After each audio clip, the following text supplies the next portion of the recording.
খেলার ময়দানে খেলাই হবে এবং রাজনীতি মুক্ত হবে। ক্ষমতায় আসার পর ক্রীড়াক্ষেত্রকে ঢেলে সাজানোর চেষ্টা করছে পশ্চিমবঙ্গের বিজেপি সরকার। মঙ্গলবার ক্রীড়ামন্ত্রী হবার পর প্রথমবার ময়দান টেন্টে গেলেন ইন্দ্রনীল খা। দুর্নীতি বন্ধে দিলেন কড়া বার্তা। খেলার মাঠেও রাজনৈতিক নিয়ন্ত্রণের অভিযোগ উঠেছিল প্রাক্তন ডিসি শান্তনু সিনহা বিশ্বাসের বিরুদ্ধে। এদিন সেই প্রসঙ্গ তুলে সুর চড়ান ক্রীড়ামন্ত্রী। থ্রেড কালচার বিভিন্ন ক্ষেত্রে, স্বাস্থ্যক্ষেত্রে, শিক্ষাক্ষেত্রে থ্রেড কালচার চলছিল, ক্রীড়াক্ষেত্র থেকে এখানে ব্যতিরেক ছিল না। তো থ্রেড কালচার এবং চমকানো ধমকানো পুলিশ প্রশাসন, উনি শান্তনু সিনহার কথা বলছেন, তিনি একজন পুলিশের আইসি ছিলেন, তিনি রাজনীতির ছত্রতলেই এই এত কিছু চালাতে পেরেছিলেন।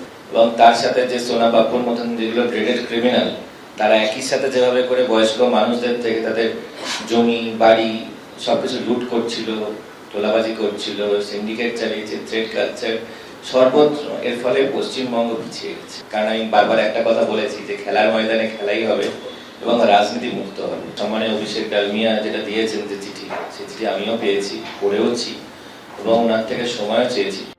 আগামী দিনে কিভাবে ক্রীড়াক্ষেত্রে আরো উন্নতি করা যায় সেই পরিকল্পনাও জানান ক্রীড়ামন্ত্রী। জেলার দিকেও যে তার সমান নজর, এদিন তাও বুঝিয়ে দেন তিনি। বিভিন্ন ন্যাশনাল লেভেল এক্সপোজারের জন্য স্পোর্টস টুর্নামেন্ট হবে, সেখানে সরকারের প্রোঅ্যাক্টিভ ভূমিকা থাকবে এবং তার সাথে সাথে বিশেষ support, financial support, professional support, nutritional support, coaching support যাতে আমাদের খেলোয়াড়রা পায়, সেটার ব্যবস্থাও কিন্তু পশ্চিমবঙ্গ সরকার করবে। সকল প্লেয়ার্সদেরকে নিয়ে আমরা আগামী দিনে একটা প্রপার স্পোর্টস পলিসি যাতে আমাদের আগামী দিনে পশ্চিমবঙ্গে, এবং সেটা ট্রান্সপারেন্সির সাথেই হবে। তো খুব শীঘ্রই ন্যাশনাল গেমস আসবে এবং পশ্চিমবঙ্গে আসবে। আমি আগামী সপ্তাহ থেকেই জেলা ভিজিট করব।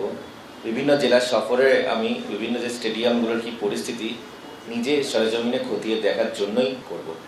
বুধবার টেনিস তারকা লিয়েন্ডার পেজের সঙ্গে বৈঠক করবেন বলে জানিয়েছেন মন্ত্রী ইন্দ্রনীল খা। এদিন মন্ত্রী ইন্দ্রনীল খাকে সম্বর্ধনা জানানো হয়।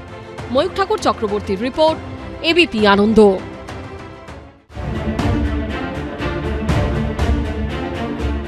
এক সপ্তাহ আগেই সন্দেশখালীতে হদিশ মিলেছিল অস্ত্র ভান্ডারের, এবার আরো 2 জায়গায়। প্রথম ছবি উত্তর 24 পরগনার হাবড়ার। এখানে একটি পুকুর থেকে উদ্ধার হয়েছে 4টি আগ্নেয়াস্ত্র ও 25 রাউন্ড গুলি। স্থানীয় বাসিন্দাদের একাংশের দাবি, মাছ ধরতে গিয়ে একটি ব্যাগ খুঁজে পান তারা, তার মধ্য থেকে উদ্ধার হয় এগুলি। সাত সকালে খবর পেলাম জেলেরা জাল টানছিল এই পুকুরে, ওই জালে একটা ব্যাগ পাওয়া যায়। সেই ব্যাগের ভিতরে 4খানা মেশিন, কিছু ম্যাগজিন পাওয়া যায়। 4 তারিখে ভোটের রেজাল্ট পরিবর্তন না হতো, আমাদের এলাকায় যারা সামনের সারিতে নেতৃত্ব দেয় বিজেপির, এদের অবস্থা খুবই শোচনীয় হতো। দক্ষিণ 24 পরগনার গোসাবাতেও পুকুর থেকে উদ্ধার হয়েছে আগ্নেয়াস্ত্র।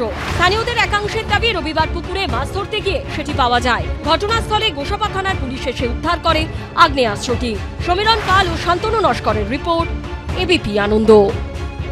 এবিপি আনন্দ, এগিয়ে থাকে, এগিয়ে রাখে।